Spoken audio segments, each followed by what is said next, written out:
होता है इसको समझते हैं। देखिए, भारत दुनिया का सबसे बड़ा लोकतंत्र है जनसंख्या के हिसाब से, और हम लोग लोकतंत्र की जननी है। बिहार के लिच्छवी गणराज्य में सबसे पहले लोकतंत्र की स्थापना हुई थी। अब लोकतंत्र में होता है जनता की चुनी हुई सरकार आती है जो हर 5 सालों पर वोट देती है, लेकिन इस वोट को जीतने के लिए अलग अलग पार्टियों में होड़ लगी रहती है चुनाव को लेकर। अब इस चुनाव में बहुत ज़्यादा खर्च होते हैं, और ये खर्च कई तरह से होते हैं। एक जो फ्रंट से दिखते हैं, जैसे हेलीकॉप्टर हो गया, रैली हो गई, तंबू, टेंट, समियाना, पता नहीं क्या क्या, लाइट बत्ती, ये सब लगाया जाता है, खाना पीना सब खिलाया जाता है। कुछ ऐसे भी खर्च होते हैं जैसे डिजिटल खर्च होते हैं, अखबार में ऐड देना, बड़े बड़े होर्डिंग्स लगाना, पर्चियाँ बांटना, मोबाइल पे मैसेजेज करना, गाड़ियों वगैरह से अनाउंसमेंट करना। इसके अलावे अंडर द टेबल भी बहुत लोग पैसे खिलाते हैं। कभी कहीं मुर्गा चावल चलता है, कहीं कुछ शराब और पी के लोग, मतलब पैसा शराब बांट के भी लोग वोट मांग लेते हैं। तो कई तरह के ऐसे खर्च होते हैं यहाँ पे। तो ये तो इलीगल खर्च है, लेकिन इन खर्चों को जो सरकार दिखाती है कि हमने ये खर्च किए, इस खर्चे के लिए राजनीतिक पार्टी कोई बिजनेस तो करती नहीं, कोई ड्यूटी तो करती नहीं है। तो उन्हें क्या होता है, फंड की जरूरत होता है, चुनाव की जरूरत होती है। तो राजनीतिक पार्टियों को चंदा दिया जाता है। यह चंदा हर देशों में चलता है, जब तक कि ये एक रूल रेगुलेशन के अंडर में रहे तब तक ही चलता है। कोई आदमी है जिसे लगता है उसकी विचारधारा की पार्टी है, उसे पैसा दे देता है, किसी के पास ज़्यादा है किसी का कम, अपने हिसाब से फंड देते हैं, और इसी फंड के हिसाब से वो अपने डेली के खर्च को निभाते करते हैं। जैसे देखते हैं किसी एक पार्टी वाला हेलीकॉप्टर से जाता होगा तो पार्टी फंड से ही सारे पैसे जाते होंगे, कोई चार्टर्ड प्लेन से जा रहा है, ये सारे पैसे पार्टी फंड से जाते हैं। तो पार्टी के पास फंड ज़्यादा रहता है। अब इसमें क्या होता था कि फंड में एक समस्या ये होती थी कि अगर कोई किसी को फंड देता था तो उसमें ब्लैक मनी बहुत ज़्यादा होता है। जैसे किसी के पास टैक्स का पैसा है, टैक्स नहीं दिया है, अब वो कैश ले जाके कहीं पे पार्टी में दे देता था, तो उसमें क्या होता था कि वो कैश का बहुत ट्रांजैक्शन ज़्यादा होने लगा। तो इसी को देखते हुए 2018 में इलेक्टोरल बॉन्ड लाया गया। इस इलेक्टोरल बॉन्ड के माध्यम से एसबीआई इलेक्टोरल बॉन्ड को जारी करती है। कोई भी व्यक्ति एसबीआई के कुछ फिक्स शाखाओं में जाके, ब्रांचेज में जाके इलेक्टोरल बॉन्ड खरीद सकता है। ये जो रसीद दिख रही है यही इलेक्टोरल बॉन्ड है। इस इलेक्टोरल बॉन्ड पे कुछ भी नहीं लिखा रहेगा कि कौन खरीदा है, किस पार्टी को देगा। जिसके पास ये आ गया, ये चलता फिरता डिमांड ड्राफ्ट की तरह है। यहाँ पर जैसे मोबाइल का रिचार्ज होता है ना, जो खुरुच लिया जिसके पास वो नंबर है, रिचार्ज करके निकल जाएगा, उसी तरह से ये भी था, एक तरह का कूपन था। जो खरीद लेगा इसको और राजनीतिक पार्टी को दे दीजिएगा, वो इसको कैश करा लेगा। किसके अकाउंट से आया, किसको गया, किसी को नहीं पता, बट एसबीआई को पता रहता था। यही था इलेक्टोरल बॉन्ड सिस्टम। इसमें इलेक्टोरल बॉन्ड जो थे, इसके यही हो गया आपका इलेक्टोरल बॉन्ड, यही एसबीआई ही जारी कर सकती थी। ये साल में हर 3 महीने पे जारी किया जाता था, 1 से 10 जनवरी के बीच में, 1 से 10 अप्रैल के बीच में, 1 से 10 जुलाई के बीच में, 1 से 10 अक्टूबर के बीच में। साल में हर 3-4 महीने पे 10-10 दिन के लिए इलेक्टोरल बॉन्ड के लिए खुलते थे शाखाएं एसबीआई में। कितने का इलेक्टोरल बॉन्ड ले सकते थे? 1000 का ले सकते थे, 10,000 का, 1 लाख का, 1 करोड़ का। अब जैसे किसी को 5 करोड़ का देना है तो 5 को बॉन्ड ले लेगा 1 करोड़ वाला, तो इस हिसाब से बॉन्ड ले सकता था।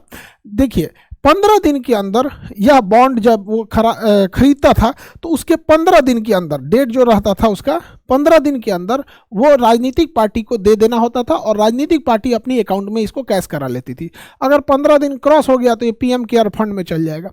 न पीएम केयर फंड का किसी को पता है कि कहाँ पैसा जाता है, कहाँ नहीं, सरकार किधर खर्च करती है। हालांकि सरकार अपने ऑडिट से बाहर रखी हुई पीएम केयर फंड को, और इस राजनीतिक पार्टी को भी नहीं पता चलता था। तो जैसे ये रूल आया तो इसमें एक चीज़ तो अच्छा था कि इसमें कोई भी व्यक्ति जो इलेक्टोरल बॉन्ड खरीदेगा उसे अपना आधार, पैन यानी केवाईसी देना होगा। तो केवल एसबीआई को पता रहेगा कि किस आदमी ने ये लिया है। कोई भी व्यक्ति अगर वो पैसा चंदा खरीद लेता है तो इलेक्टोरल बॉन्ड से दे देता है। इससे एक फ़ायदा था कि कोई व्यक्ति किसे चंदा दिया ये पता ही नहीं चलता था, बस उसे इलेक्टोरल बॉन्ड से दिखता था। लेकिन इसमें कुछ गड़बड़ी धीरे धीरे आने लगी। कई सारे इसके नियम कानून थे इलेक्टोरल बॉन्ड का। जब ये 2018 में आया तो 2022 तक, क्योंकि 2023 का आंकड़ा अभी सरकार ने दिया नहीं है इलेक्टोरल बॉन्ड का, तो जब से स्टार्ट हुआ यानी 2017-18 के फाइनेंशियल ईयर से, और 2023 का डेटा अभी सरकार नहीं दी है। इस दौरान लगभग 9,000 करोड़ का चंदा आया है। ये इंडियन एक्सप्रेस के हिसाब से ये उसका डेटा है, इंडियन एक्सप्रेस का।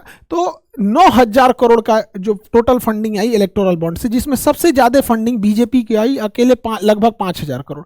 सेकंड नंबर पे कांग्रेस थी, उसको लगभग 1,000 करोड़ के आसपास, 952 के आसपास आई। तृणमूल कांग्रेस आई 700-750 करोड़ के आसपास। तो ये 3 सबसे बड़ी पार्टियां थी। हालांकि अगर आप देखेंगे तो किसी भी समय में रूलिंग गवर्नमेंट को सबसे ज्यादा चंदा मिलता है। एक समय था 2004 से 2014 के बीच में सबसे ज्यादा चंदा कांग्रेस को मिला था। तो कहीं पे भी ये होता है, ये रूल रेगुलेशन, मतलब एक तरह का समझिए ट्रेंड है कि कहीं पे भी फंडिंग जो होती है वो रूलिंग गवर्नमेंट को मिलती है। जैसे अभी के टाइम पे रूलिंग गवर्नमेंट में बीजेपी, इसको चंदा ज्यादा मिला है। एक समय अगर कोई और पार्टी रूलिंग में आएगी तो उसे भी मिलेगा। लेकिन ये इतना पैसा इनके पास 5,000 करोड़, 950 करोड़, 750 करोड़, 650 करोड़, तो इतने पैसे किसने दिया ये कोई नहीं जान सकता था। और इन पार्टियों ने भी इस संशोधन का कोई विरोध नहीं किया क्योंकि सबको मिल रहा था।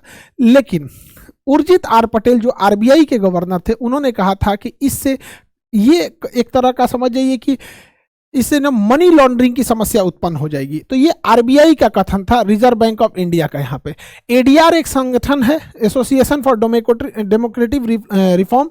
ये चुनाव में किस तरह से पारदर्शिता ला जाए उस पर ये काम करती है। उसने एक केस कर दिया सुप्रीम कोर्ट में कि इसकी गहन जांच हो जाए। वहीं निर्वाचन आयोग का भी कहना था कि इससे पारदर्शिता की कमी हो रही है, जनता को पता ही नहीं चल रहा है कि किस कंपनी ने किसे पैसा दिया। कई बार आरोप लगता है सरकार के ऊपर, हर सरकारों के ऊपर लगता है कि वो किसी एक कंपनी को प्रॉफिट दे रही है। तो कहीं ऐसा तो नहीं है कि उस कंपनी ने ज़्यादा चंदा दिया है, 10 रुपया चंदा दे के 10,000 का काम करा ले, क्योंकि सरकार अपने जेब से तो कोई काम करती नहीं हो, तो देश का पैसा होता है यहाँ पर। तो इसी के लिए सुप्रीम कोर्ट में एक लंबी बहस चली थी। और सुप्रीम कोर्ट में एडीआर यहाँ पे प्रशांत भूषण और कपिल सिब्बल, ये सुप्रीम कोर्ट के बहुत सीनियर जज हैं। अमूमन देखेंगे कि गवर्नमेंट के जो भी केसेस वगैरह होते हैं वहाँ पे काफ़ी मतलब संवैधानिक, मतलब जो कोर्ट में है काफ़ी गवर्नमेंट के क्रिटिक भी रहे हैं ये लोग। तो एक लंबा केस चला यहाँ पर सुप्रीम कोर्ट में, और सुप्रीम कोर्ट के सामने दलीलें रखी गई कि आखिर इस इलेक्टोरल बॉन्ड से क्या क्या लॉसेज होते रहे थे। तो देखिए इसमें कुछ खामियां थी जिसे सुप्रीम कोर्ट ने समझा। इलेक्टोरल बॉन्ड में जो कंपनियां पहले क्या थी कि आप चंदा तभी दे सकते हैं, आपका जितना प्रॉफिट है उसके 7.5% से ज़्यादा आप चंदा नहीं दे सकते हैं। और हकीकत भी है कि भैया 7.5% कोई भी अपने प्रॉफिट का एक राजनीतिक पार्टी को चंदा दे दे, इससे ज़्यादा क्यों देगा। लेकिन इसमें कह दिया गया नहीं, आपको जितना मन है वो दे देना है। तो एक ये गड़बड़ थी कि भैया इतना काहे चंदा देंगे आप। दूसरा कि रेवेन्यू मतलब होता है कि टोटल आपने कितना सेल कर दिया, वो आपका प्रॉफिट नहीं होता है। रेवेन्यू जैसे कोई सब्जी वाला 100 रुपये बेचा तो 100 रुपये उसका रेवेन्यू है, 100 रुपये उसका प्रॉफिट